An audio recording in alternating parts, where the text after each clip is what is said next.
ભાજપે મોરબીને મહાનગરપાલિકાનો દરજ્જો આપ્યો, એનાથી જનતાને શું મળશે એ કોઈ જણાવવા તૈયાર નથી. ભાજપના એક પણ નેતાને ખબર નથી કે મહાનગરપાલિકા બનશે તો જનતાનો શું ફાયદો, કોઈને ખબર નથી.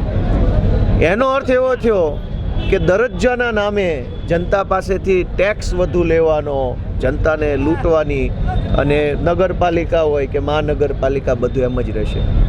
આમ આદમી પાર્ટીને જનતા આશીર્વાદ આપશે તો આમ આદમી પાર્ટીની કલ્પનાનું, સપનાનું મોરબી મહાનગર કેવું હશે એ જ્યારે ચૂંટણી જાહેર થશે ત્યારે અમે મેનિફેસ્ટોના સ્વરૂપમાં કહેશું.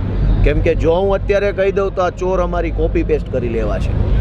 એટલે હું અત્યારે કહીશ નહીં, પહેલાં એને પૂછવાનું છે તમે મહાનગર બનાવ્યું છે, તમને ખબર છે કે આમાં શું કરવાનું છે?